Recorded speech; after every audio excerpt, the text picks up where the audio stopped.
大哥，大哥，你知道中央军的被俘订单被谁拿走了吗？东初啊，我正要去找你。你六哥来电话了，还分给咱20万匹。哦，哎呀，我总算计人家，可人家有了买卖，还分出一些给咱做。难怪有人夸他是小号的苗汉东啊！不，大哥，一共30万匹，他就分给咱20万匹，有这样的事儿？哎，老三，我跟你说过多次，要处变不惊。来，是分给咱20万匹，不仅数量大，这价钱也不低。他在电话里跟我说，说他欠咱一个人情。我想了个遍，他不欠咱什么呀？说这就算扯平了。哎呀，这个小六子，整天是装神弄鬼，一会儿设个计，一会儿布个阵，你说弄得我整天乱猜。哎，大哥，你说会不会是因为他看咱们印布赔得厉害，所以让咱补一下呢？不是为这。这花布的价钱上不去，不仅咱赔，他也赔呀。我见了六哥得好好问问他。你别问了，他不想说的事，你问也没用。哎，你抓紧时间把布要拿来开工，一共20天的工期，这军队的事咱可不敢耽误。再说了，还有沈小姐的面子。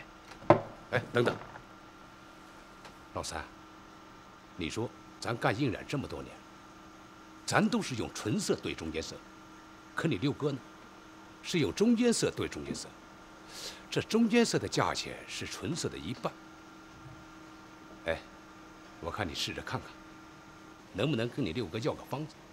这一是为了咱们两家染的布的颜色一样，再就是咱也学他那套办法，看他怎么捣鼓的啊。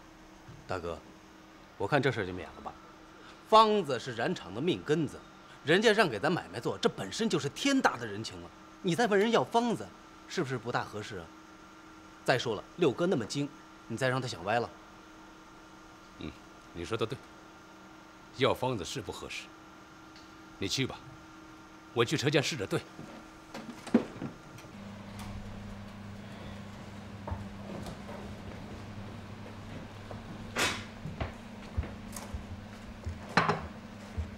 您请喝茶。好，老三，这是原订单，你自己看吧。告诉你哥，我1分钱没加。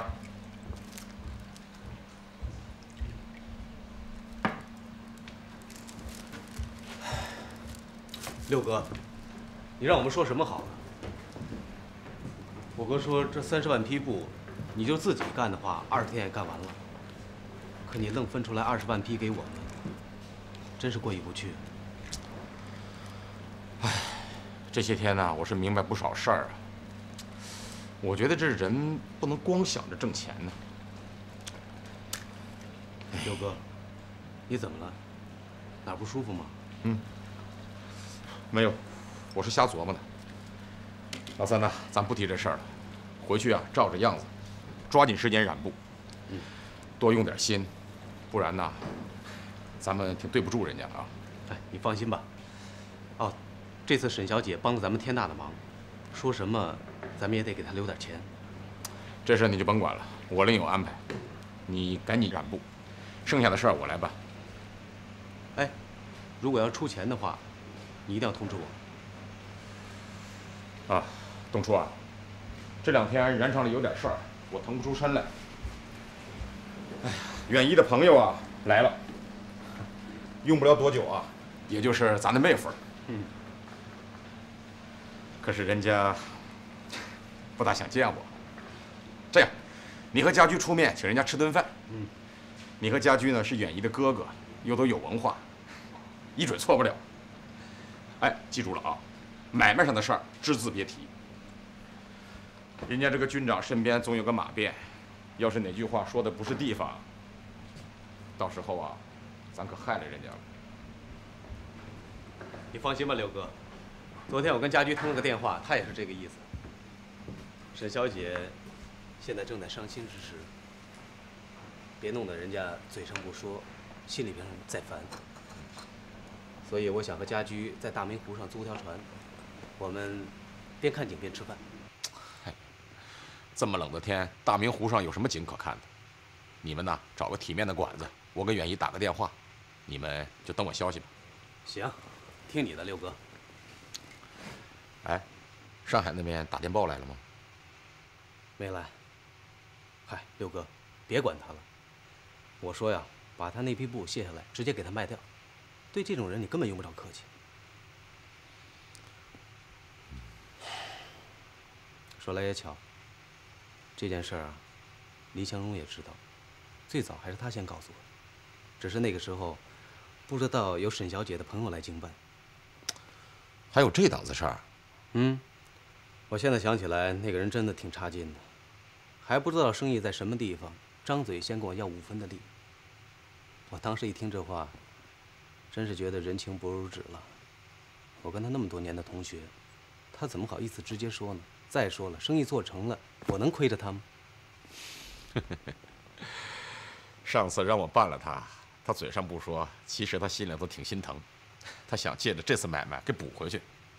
哎，这样，现在我气儿也消了，你给他打个电报，就说只要他付运费，我把他的布啊再给他运回去。这生意场上的事儿搞得过江了也不好。不行，凭什么呀？他在上海3番5次的刁难你，就是没有把咱们放在眼里啊。他应该到济南来，亲自向你道歉。再说了，咱们的花布现在赔着卖，为什么呀？还不让他挤兑的？不行。哎呀，咱们现在太忙了，顾不上这小子。等以后有时间呢，咱们再说吧。东初啊，回去告诉你哥，这染国军绿啊，必须用进口草酸。我试了很多次。这是方子，按着方子上办就行了。颜料你也不用自己买了，家居已经在洋行订了。咱们2家合起来买，量大，这样价格也会降下来。买回来以后，咱们2家分开了用。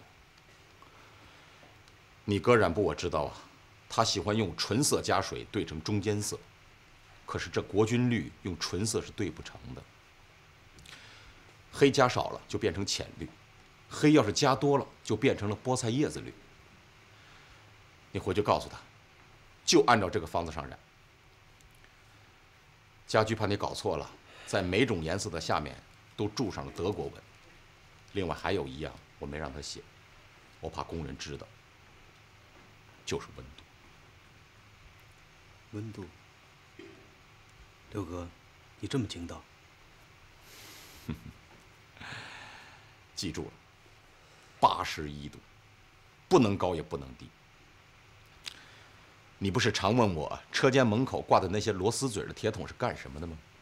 我告诉你，那叫冷脱。这国军绿在染的时候不能兑水降温，一兑水色值就降下来了。怎么办呢？必须得加冷脱。把那铁桶里面加上水，拧上口以后放在外面冻着，水温一上来扔下去一个，水温降下来了再把它拿出来。我让金彪给你们厂送去了15个。老三呐，现在染厂这么多，还有资家，咱们可得防着他点儿。你的工厂里要是有1个工人跑出来，你六哥这么多年的心血可就全泡汤了。你可记住了，千万不能对工人说。把水温表上的字全部刮去，在81度那儿做个记号，这就行了。你哥明白怎么干。我都记下了。那你就去吧。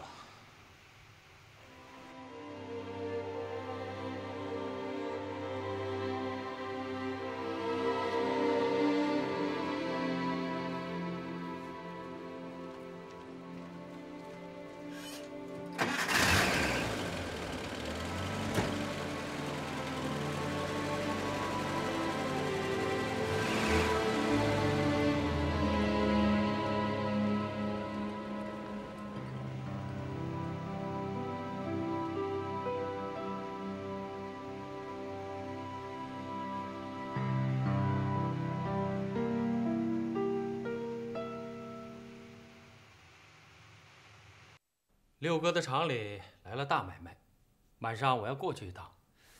晚饭呢，你们就自己先吃，不要等我了。这六哥啊，可真是有本事，想干什么准能干成。昨天六嫂让人送来的花布啊，是咱厂里自己印的，挺好看的，是吧，大姐？二妹，以后别总是咱厂里的，六哥分给咱1成的份子，本身就沾着人家的光呢，再总这么说，让人家笑话。家驹，六嫂说，自从厂里添了印花机，六哥很晚才回来。你在洋行里下了班，也常过去看看。哦，对了，沈小姐过几天就要走了，我和六嫂商量着，想再请她吃顿饭。我看不要打扰沈小姐。这沈小姐和霍先生是刚重逢，应该让他们安安静静的多待一段时间。不过六哥说了，等沈小姐结婚的时候呢，咱们倾巢出动，包括你也包括你，我们都去南京贺喜去。爸妈娘，我们上学去了。好，你们乖乖的啊。老二啊，你天天都检查孩子们作业吗？检查这些事啊，你就不用多操心了。我在齐鲁大学给孩子们请了一位英文老师，从下礼拜开始就给孩子们上课。老二，借这个机会呢，你也应该把英文恢复一下。哦，对了，把福庆也叫上，这个孩子很聪明。如果有一位姓资的打电话到家里来找我，就说我去南京出差了。哎呀，烦死我了，我走了。这个赵东初，说好9点，怎么现在还不来？我看你昨天就不该向赵家借汽车。爸，我不是想借他汽车，我是想让他看看咱这个场面。我想说服赵东初私下里入一股。他太太那里我倒是说通了。其实赵东初很看不上他哥哥那一套，早已想分出来自己干的意思。事情没那么简单呐。关于咱们家的事儿，可能就是他跟陈六子说的。这些年干律师，得罪了不少人，这一行是无论如何也不能再干了，早该转行了。你看人家苗汉东，多大的气派呀！仅仅是个开面粉厂的，可是人人都得吃饭，不见得人人都得打官司，这就是实业的意义所在。但从这一点上也该转行了。人家的工厂越开越大，已经是山东第一粮商了。藤井呢，是一个劲儿的挤咱们。你说啊，那些个破房子无声无息的拆了就算了，他非要炸，非要弄出个动静不可。没事儿，爸。李万喜当经理可以说是万无一失。他本来就是上海长城染厂的厂长，相当内行。我努力说服赵东初入一股，用不了几年，咱也能杀出一片天地。他苗汉东能成为山东最大的粮商，咱为什么不能成为山东最大的布商？希望如此吧。他们不是把咱们家叫做模范监狱吗？好，我让他们都穿上模范牌的衣裳。藤井说的对，得闹出点动静来。哎，报纸还没来吧？还没有，得10点多钟才能来。等一会儿一声巨响，不用报纸他们都会知道。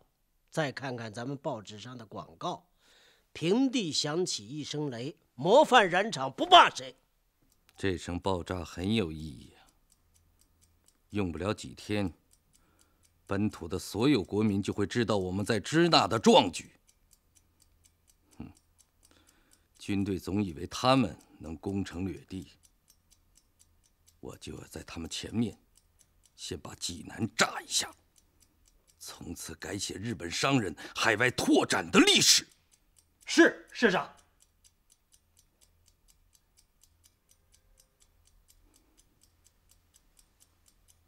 预备，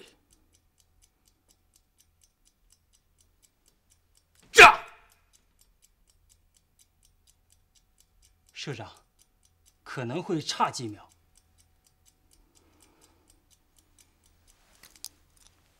打个电话问一下怎么回事。是。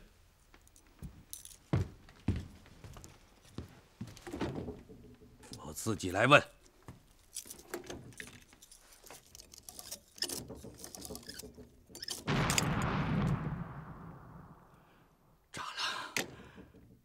炸了！炸了！哈哈哈！张军，谁家锅炉炸了？什么锅炉爆炸？今天是自家的模范燃厂开业奠基。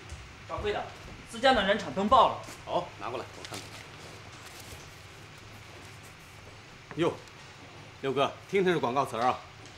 平地响起一声雷，模范燃厂不怕谁。这是冲着咱来的。他不冲咱来啊，咱还想冲他去呢。他这厂子明年才能开工，到时候再拾掇他也不晚。哎，老三，报上有招工的事儿吗？没说，只是说请了上海长城印染厂的李万奇当经理，他现在招工还早呢。哎，文奇，这事儿你盯着点啊。哎，老三。他肯定是上印花机，可这东西一时半会儿他也学不会，他肯定得弄些人呐跟着学。我估摸着用不了多长时间呢，他要在报上开始登广告。济南的布都运回来了吗？还没有。向荣啊，错了就是错了，不要死要面子，这样不好。是，爸爸，这2天因为厂子里面太忙，我还没顾得上。几十万的东西都顾不上，你的事情也太重要了吧？这个里面啊，有苗先生，有赵东初的面子，才没有再发生其他的事情。陈寿亭是生意人当中的江湖派，讲的就是面子。现在他给了我们面子。也给了赵东初，甚至于给了苗先生的面子。尽管这件事情我们还没有告诉苗先生，所以我们也应该识相一点，主动见个面，大家哈哈一笑，这有什么不好的呀？我不想用这种方式运回来。所以这几天你躲着不回家来见我，就是在动这个脑筋吧？向荣啊，这个家业早晚都是你的。现在我还活着，上海的工商界都让着你，都夸你能干，果真是这样吗？我看也未必。不要总想着以势压人。陈寿亭堂而皇之的从上海运走了8000件布，你当时就没能压住他吗？怎么现在还想到山东去压住他？人家能把布还给你，这已经是万幸了。不要总觉得自己丢了面子，那陈寿亭他就不要面子了。他要不要面子的话，你8000件布早就给你卖光了。几十万的东西，人家都可以不要。哼，这是个什么人物啊？你就没仔细想一想啊？像这样的人，难道不应该去认识认识他？我会把布运回来的。济南只有修不完的马路、水沟、盖不完的建筑，每个月的审查。掌柜的，这款子全到了。哦，你把这20万匹布的货款给3元送去。当初咱买卖小，没办法。借了藤井的那船布，咱一下子发了。要是没有他这个下家，当初我还真不知道该怎么办。虽然东郡也赚了，但是这事儿一直在我心里搁着，总觉得这心里啊对不住他哥俩。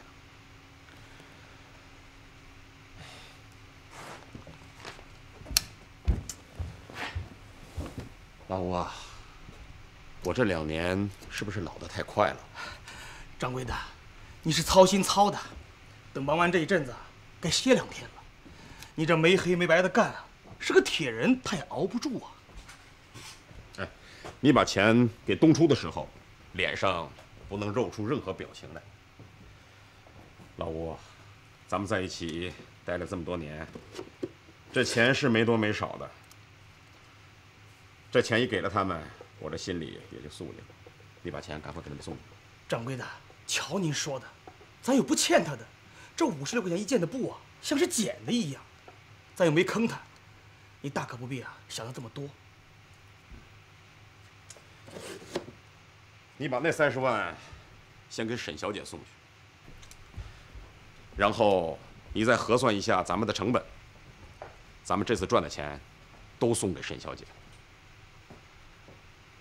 一个单身女子也是不容易啊，在这样的买卖上赚钱，咱的心也不落忍。日后她要是从了良，没了个进项。是的，是的，掌柜的应该这样。哎，你记着，这钱一定要交到远姨手上，千万不能给她姨。你想啊，一个能劝着自己的亲外甥闺女干这一行的，她什么事儿干不出来啊？千万记住，千万要交到远姨手上。这钱太大了，我怕她姨啊能拿了跑了。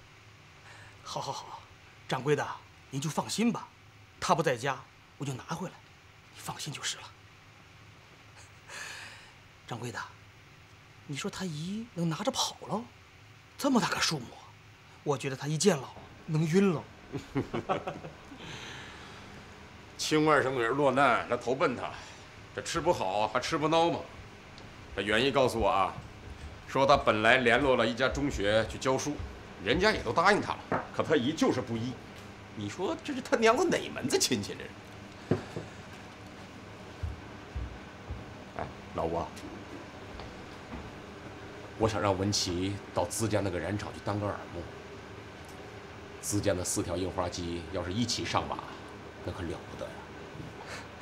掌柜的，这文启啊挺机灵的，反正他晚上回来住，他们厂有啥事儿，咱也就清楚了。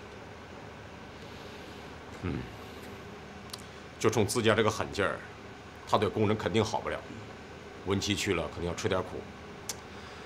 你哥临死的时候把文琪交给你，这2天我也在想，他去了合适不合适？掌柜的，没啥，您就别操心了。那好，这面工钱照发。你哥家也没分出来，还是跟着老爷子过，也难为不了他。如果要是有什么难处，你就跟我说，咱们都是老兄老弟了啊。掌柜的，你去叫一下家驹，让他把吕东彪喊来。我想在西门里最热闹的地方开一间门市。你觉得吕东彪能撑起来吗？准行。嗨，掌柜的，其实谁干都一样，还不是您在背后撑着吗？寿亭啊，多亏你了。我自从干买卖以来，没在20天里一下挣这么多钱，这可得好好谢谢人家沈家妹子。我是这么想，趁着人家还没走，咱老哥俩一块儿请人家吃顿饭，叫上老三、家驹。行，可我让老吴去了好几趟了，就是见不到他人。他姨不是说他去泰山了，就说他去曲阜了。别说你了，我到现在都没见到他人呢。老吴，掌柜的，老吴啊，你再到远姨那去一趟，就说我和大掌柜的无论如何要请他们俩吃顿饭。哎，我听说他们大后天再走，你问问他这2天哪天有空。好嘞。啊。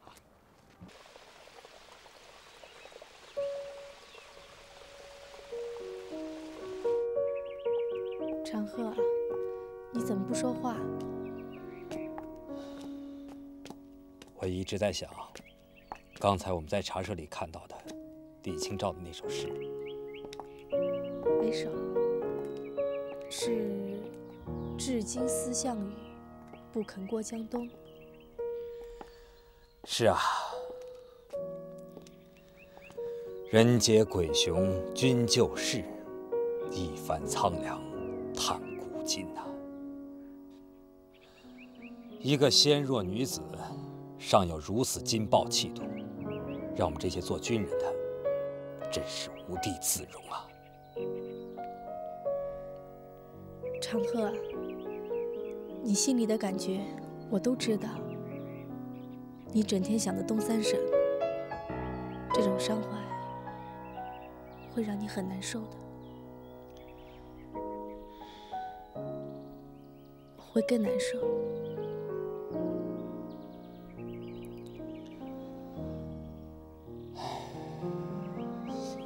苏曼殊在日本写了很多诗，在他的本世诗里有这么一段：春雨楼头尺八萧，何时归看浙江潮？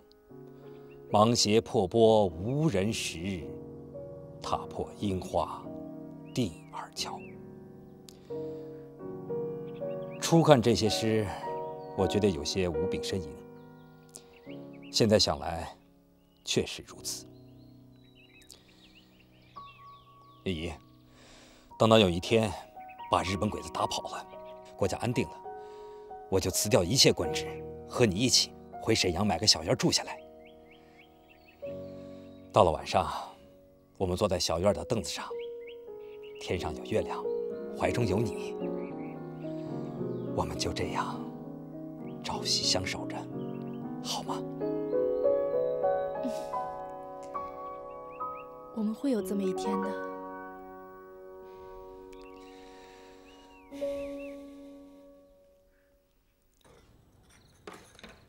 东俊哥，老吴说他没见到远姨，可远姨刚刚给我来电话，说是后天晚上吃饭，哎，就算是送行了。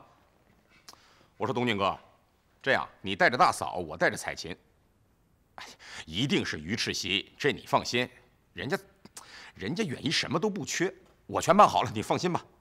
啊，我可不去啊！人家是军长，我见了他不知道该说什么。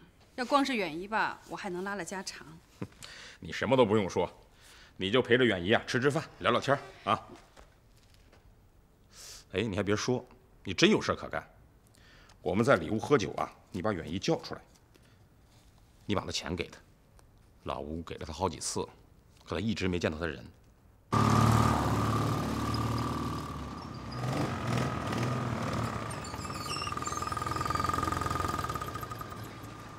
老总，有事吗？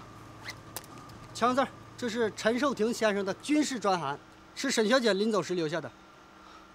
沈小姐走了，快签。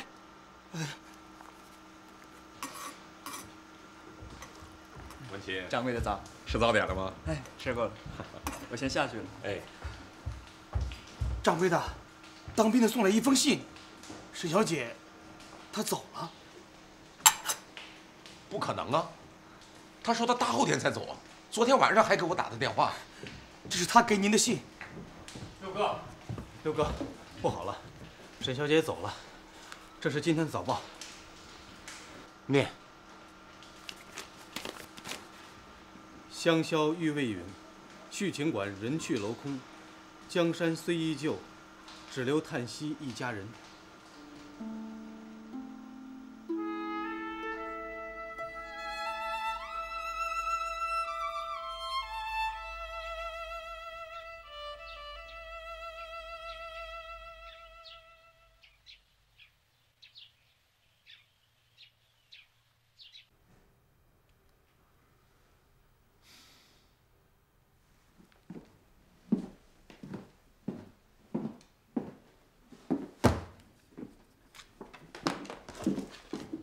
董事长，您找我。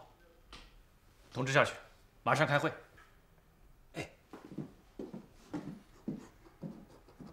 我把几位外部的经理叫过来，是想和大家商量点事情。上海可以染花布的几个厂子，成功的被我们吃掉了。昌盛正在接手，就是像长城这里死死的撑着。他们的厂长李万奇已经跑掉了，跑到济南的一个工厂去当厂长。李万奇在的时候，他们还可以撑一撑。这李万奇跑掉了呢，他们是说倒就倒的。哎，昌盛的马子雄，号称是上海印染界第一高手，被我们打掉了。马子雄那么厉害，那么懂印染，都打不过我们。他长城几个小毛孩子比马子雄还厉害。在外部，我们现在主要的竞争对手是天津开布印染厂。这个厂子很大，机器也很好，他们技工的水平也很高。天津就在海边上，离北平又近，不打掉这个厂子，我们是很难向北发展的。好，朱经理，你知道那边的情况，跟大家介绍介绍。天津开布厂他们使用的是德国罗兰3色的硬布机，所以从技术上面说，他们没有任何问题。但是由于现在花布市场是由我们在做庄，他们的价钱一直谈不上去，所以开业到现在，他们没有分过1次红，股东们怨言很大。那些股东不懂应然，看到花布总赔钱，所以现在已经开始限制产量了。这些不要去管它，谈一谈市场情况。好的。现在他们请了一个在英国留学的博士做厂长，叫周涛飞。这个人很有商业头脑，他还有一个助手，也很厉害。听说以前在日本教书。这个人也很有头脑。这2个人胆量非常大，有些事情不经过董事会同意就敢做决定。他们看到我们在天津生意做得好，就发誓要和我们竞争。我们在天津卖的花布每尺是1毛4，他们现在已经降到了1毛6。不过质量是他们比较好一点，用的是舶来纱。我们也是舶来纱，老百姓不管你什么纱，他就认价钱。他卖的怎么样？降价之后生意明显好转，因为他们的布质量比较好。但我听他厂里的人说，在这个价格上，他们还是赚不到钱。质量好的布我们也是有的，但是我们不能用好布去跟他争啊，这样会弄得两败俱伤的。我已经打算好了，要他伤，我们不伤，所以要用次布去打击他。你寄回来的布我已经看过了，是32支1等纱，还说他厉害，还是英国留学博士，用这么好的布本身就已经输定了。那么厚的布，我看做3个版都可以了，不亏才怪。他现在亏的还不够，他那些股东们不是急得不得了吗？好啊，我要叫他们急得都去跳大海。你打电报过去，就降到1毛2分，比他还要低4分，绝对不能让这个厂子喘过气来。诸位先生，花布呢，政府是不要的，我们得不到政府的订货，就只有靠市场，靠老百姓。但是现在老百姓很穷，又想穿花衣服，所以说我们的产品是很适合他们的。不要看我们现在这样做，利润是少了一点，但是等我们完全控制了花布市场之后，价格就由我们说了算了吗？好，周经理，你谈谈山东的情况吧。好。山东的情况和朱先生说的差不多，只是最近红聚和三元2个印染厂的花布已经上市。先不要去管那2个厂子，等我们搞完了开布之后，马上急死它，还不能半死不活，一定要急死。你说说看，这2个厂子的花布卖多少钱1尺啊？他们和天津开布的价格是一样的，开布降了，他们也降了。那我们在山东的价格也降下来，一网下去，鱼和虾米一道打，特别是那个姓陈的，我要把他赶出印染界，叫他重新讨饭去。陈寿亭骗走我8000件布的事情，这个事情大家都已经知道了，我会叫他送回来的。我不仅要叫他送回来，我还要叫他哭着送回来。等我收拾完了开布印染厂之后，我下一个目标就是他。他不但骗走我8000件布，他还挖走了我3个技工。那孙先生知道这个事情的。孙先生啊，你跟那3个技工私交还是有的啊。你可以写信给他们，告诉他们，要人在曹营心在汉，还是大上海嘛。济南那种土地方有什么意思啊？迟早是要回来的嘛。你告诉他们，就说那个破红聚染厂是没有办法和我们六合抗衡的，太小了这个厂子，那一跺跺，一脚上去，什么都没有了。是不是这样，孙先生？信是可以写，只是陈寿亭给的薪水特别高啊，我怕说不动他们。孙先生，陈寿亭那是在胡搞，技工不值这么多钱嘛。他以前要用人的时候可以出得这么高，现在大概老早降下来了。孙先生，人是要讲究出身的。陈寿亭本来就是个叫花子，他现在虽然是个暴发户，口袋里面有了一点点钱，但是骨头缝子里面还是个瘪三。他会把1分钱看得跟月亮那么大。虽然他现在答应把布给我运回来，大家不要以为他这是大方啊，他是害怕我们打击他，故意要和我们和好。他知道我们林家在上海商界的地位，也知道跟我们作对是没有好结果的，所以要来巴结我们。哎，这就是我没有马上把布运回来的原因呢。布放在他仓库里面，他比谁都急，天天盼着我回电报，我就是不给他回电报，我要拖，慢慢的拖死他。等我们打垮了开埠之后，包括赵东初，你们看啊，都会来求我的。哎，我在这里宣布一条规矩啊，以后凡是有什么事情，直接来找我，不要再去找我爸爸了。今天以前就算了，以后要是再叫我知道了，就不要怪我不客气了，明白了吧？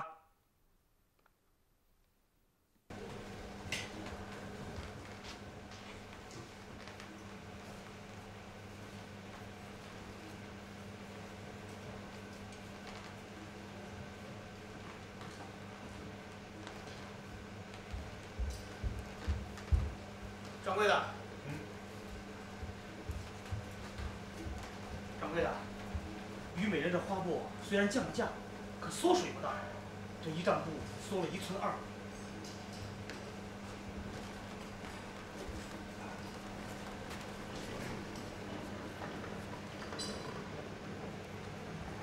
除了布用的薄了一点，这厂子还挺守规矩的。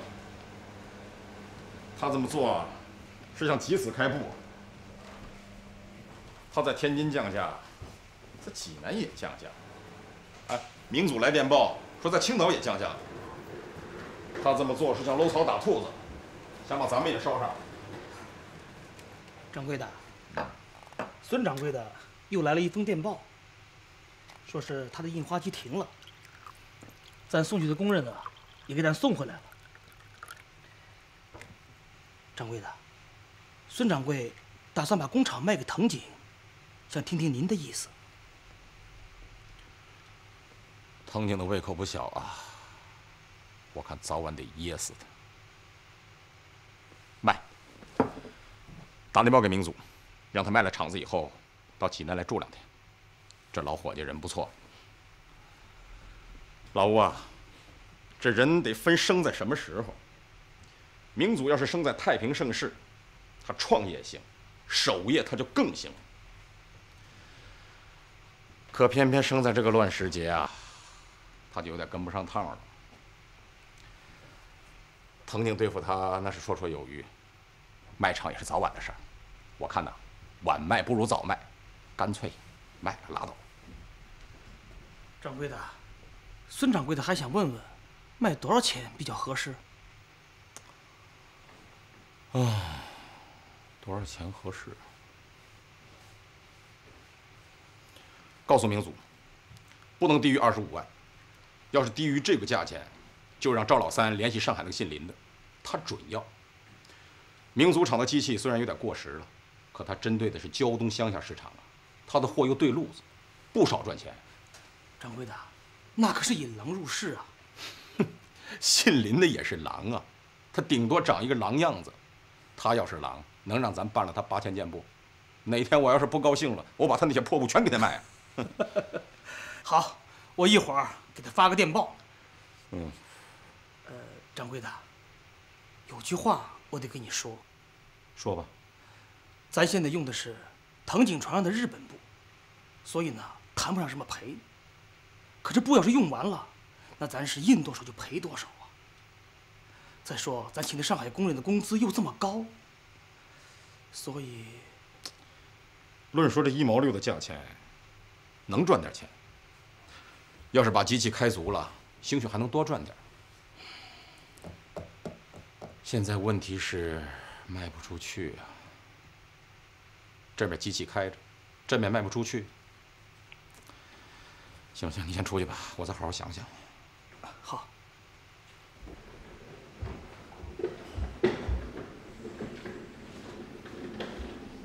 掌柜的，咱是不是停机？我看咱还是先停了吧。就是停了机，我也不好意思把上海来的那帮工人的工钱给停了。这工钱要是一停，这帮人肯定回上海。回到上海以后，那姓林的还能再用这帮工人吗？啊，那可把这帮人给坑了。咱们做买卖的讲究的是风水轮流转，这日后要是这花布的行市再好了，咱们再请这帮人，这帮人能来吗？我看呐，开着机给我印，我给他头破了，用扇子扇，我让他姓林的不知道我在想什么。掌柜的，做大事儿可不能动火气啊，弄不好咱可毁了这一场了。老吴啊，这做买卖开工厂，就像在打麻将，你只要一天不金盆洗手，就不能说你是输了还是赢了。虽然说我们红聚染厂这样干下去，有可能倒闭，没准儿咱来一杠后开花，干得更大啊！哎呀，咱们从青岛到济南，咱们俩是不是一直在一张桌子上吃饭？你什么时候看我吃饭的时候，碗里剩下米粒子？啊？那是因为我从小是要饭的，我是1分钱没有上的桌面，上的牌面。现在你看看，赢得这么多，我是什么都不怕，大不了我再回去讨饭去。就因为我什么都不怕，所以那帮染布的他们怕我。老吴啊，这什么事儿都得想得开呀。这钱是生不带来，死不带走。这做买卖要是顾虑重重，那这买卖也就干不好。你放心，我不会和那个姓林的硬着干。我只是心里没有想好怎么收拾他。这样，你马上给民组发电报，让他这2天把青岛的厂子卖了，就到济南来，咱们商量商量下一步该怎么办。其实也没什么好商量的，现在的买卖也不好干。